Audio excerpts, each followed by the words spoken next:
Dam बनाने पर तवज्जो क्यों नहीं दी गई? क्या सरकारी दफातर में एयर कंडीशन के इस्तेमाल पर पाबंदी? जनरल जिया का दौर डैम बनाने के लिए मुनासिब तरीन दौर था। अमरीकी डॉलर भी आ रहे थे।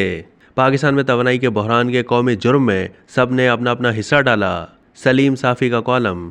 रोज़नामा जंग के कॉलम निगार और सीनियर सहाफ़ी सलीम साफ़ी अपने कॉलम में लिखते हैं कि पाकिस्तान में तवानाई के बहरान का कोई एक जिम्मेदार नहीं है। माशाल्लाह इस कौमी जुर्म में सब ने अपना अपना हिस्सा डाला है। अल्लाह ताला ने पाकिस्तान को दरियाओं की नेमत से नवाजा है और दर्जनों मकामात ऐसे हैं जो फितरी तौर पर डैम बनाने के लिए मिसाली हैं, लेकिन माजी के हुक्मरानों ने कुफरान नेमत करते हुए इस नेमत से फ़ायदा नहीं उठाया। काला बाग डैम सियासत की नज़र हो गया। दासूर मोहम्मद डैम की तामीर में गैर मामूली ताख़ीर हुई। जनरल जिया का दौर डैम बनाने के लिए मुनासिब तरीन दौर था, क्योंकि अफगान जंग की वजह से अमरीकी डॉलर्स भी आ रहे थे, लेकिन वो भी डैम ना बना सके। फिर ये मौका जनरल परवेज मुशर्रफ के पास, लेकिन डैम बनाना तो दरकिनार, वो मुल्क को ऐसी हालत में छोड़ गए कि तवानाई का शदीद बहरान था। बेनज़ीर भुट्टो ने यह ज्यादती की कि IPPs के महंगे मुआहदे किए, और आज बिजली के महंगे होने की एक बुनियादी वजह ये IPPs हैं। इन मुआहदों में IPPs के मालिकान को नवाजने के लिए यह तय पाया कि अदायगी डॉलरों में होगी। जूं डॉलर की शरह रुपए के मुकाबले में बुलंद होती है, बिजली भी महंगी होती है। इन मुआहदों में यह जालिमाना शर्त भी है कि हुकूमत को ज़रूरत हो या ना हो, लेकिन बिजली उनसे ख़रीदी जाएगी। इन मुआहदों की वजह से IPPs के मालिकान ने खरबों रुपए कमाए और कमा रहे हैं, जबकि गरीब के लिए बिजली के बिल मौत का परवाना बनते जा रहे हैं। इसके बरक्स अगर डैम बनाने में प्राइवेट सेक्टर को लाया जाता तो आज न सिर्फ सस्ती बिजली मैसर होती, बल्कि समंदर में गिरकर ज़ाया होने वाले पानी को ज़राअत के लिए भी इस्तेमाल किया जाता।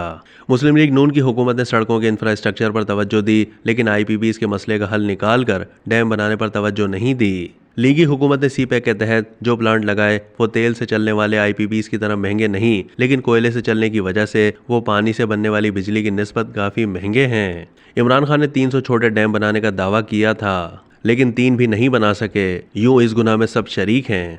अब जब हम महंगी बिजली पैदा कर रहे हैं तो इसके बिलों की वसूली के सिलसिले में हसासियत और शफाफियत का मुजाहरा होना चाहिए था, लेकिन यहाँ खैबर पख्तूनख्वा और बलूचिस्तान तो क्या, कराची जैसे शहर में भी बिजली चोरी का रुझान जोर पर है। ये काम न सिर्फ मुताल्लिका महकमे के एहलकारों की नाअहली या सरपरस्ती की वजह से हो रहा है, बल्कि चोरी की इस कमी को बिल देने वाले सार्फिन के खाते में डाल दिया जाता है। दुनिया के हर महज़िब मुल्क में सहूलत पिसे हुए तबके को दी जाती है, लेकिन यहाँ पर अशराफिया को जिस तरह दूसरे तरीक़ों से नवाजा जाता है, वहाँ बिजली के बिलों की मद में भी उनको नवाजा जाता है। यहाँ आला सरकारी अफसरान, जजेस, जर्नैलों और वापडा मुलाजमीन को कई हज़ार यूनिट मुफ्त फराहम करने की सहूलत दी गई है, जो बिल की अदायगी का खौफ न होने की वजह से बेदरेक बिजली इस्तेमाल करते हैं। आखिरी जुल्म IMF से मुआहदा करने वाले इमरान खान और शहबाज शरीफ के वज़राए ख़जाना ने किया है, जिन्होंने IMF की यह शर्त मान ली कि बिजली की मद में सब्सिडी नहीं दी जाएगी और हर महीने इस शरह के साथ बिजली के बिलों में टैक्स लगाकर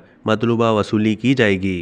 IMF को सरकार की आमदनी में इजाफा चाहिए, ना किसी खास मद पर टैक्स। उन वज़राए ख़जानों को चाहिए था कि बिजली पर टैक्सों के इजाफे की शर्त मानने के बजाय सरमायादारों पर टैक्स की शरह बढ़ाने, ताजिरों को टैक्स नेट में लाने या फिर सिगरेट पर ज़्यादा से ज़्यादा टैक्स लगाने जैसा वादा करते। अब उन्होंने हुकूमत को फंसा दिया है और IMF की शर्त पूरा करने के लिए बिजली के बिलों में यह टैक्स लगाना मजबूरी है। लेकिन दूसरी तरफ यह भी हकीकत है कि यह बिल आम आदमी किसी सूरत अदा नहीं कर सकता, और अगर इजाफा वापस ना लिया गया तो मामला बहुत बिगड़ सकता है। इसलिए हुकूमत को चाहिए कि वो बिजली के बिलों में इजाफा वापस लेकर इस रकम का किसी मुतबादिल जरिए से बंदोबस्त करे और IMF से बात करके बताए कि इस कमी को फुला मद से पूरा किया जाएगा। एक फौरी कदम यह हो सकता है कि MNAs और सेनेटर को जो अरबों रुपए के फंड्स गुज़िश्ता बजट में दिए गए हैं, उनमें जो रकम खर्च नहीं हुई उसे वापस ले लिया जाए। एक दूसरी सूरत यह हो सकती है कि ये इजाफा वापस लेकर जो तबकात मुफ्त बिजली इस्तेमाल कर रहे हैं, इस महीने उनसे बिल लेकर इस कमी को पूरा कर दिया जाए और आइंदा के लिए हर तबके की मुफ्त बिजली की सहूलत ख़त्म की जाए। मुस्तकिल हल के लिए बिजली के इस्तेमाल में कमी के इकदाम किए जाएं, जिनमें पहला काम यह हो सकता है कि सरकारी अस्पतालों के अलावा वज़ीर आज़म हाउस समेत तमाम सरकारी दफातर में एयर कंडीशन के इस्तेमाल पर पाबंदी लगाई जाए, यानी सिर्फ गैर मुल्की मेहमानों की आमद के मौके पर वज़ीर आज़म हाउस के AC चलाए जाएँ। जब आवाम को यह पैगाम जाएगा कि उनके हुक्मरान भी तकलीफ बर्दाश्त कर रहे हैं तो उनका गुस्सा कम होगा। एक और फौरी काम यह किया जा सकता है कि शॉपिंग मॉल और बाज़ारों को सुबह सवेरे खोलने और मगरिब की अजान के साथ बंद करने का फैसला किया जाए और इस पर सख्ती से अमल किया जाए। इससे बिजली की गैर मामूली बचत होगी और हम सूरज की रोशनी इस्तेमाल कर सकेंगे। अमेरिका, बरतानिया, ऑस्ट्रेलिया जैसे अमीर ममालिक में ये निज़ाम राइज है और इस पर सख्ती से अमल किया जाता है, लेकिन पाकिस्तान में हमारे ताजिरों से जब ये बात की जाती है तो वो सीख पा हो जाते हैं। हालांकि अब जो बंदा खरीदारी के लिए रात 10 बजे आता है, उसे जब ये इल्म होगा कि मगरिब के साथ दुकानें बंद होंगी तो वो फिर मगरिब से पहले आएगा। अब तक के लिए इतना ही। मज़ीद मालूमात के लिए डेली जंग के यूट्यूब चैनल को सब्सक्राइब कीजिए।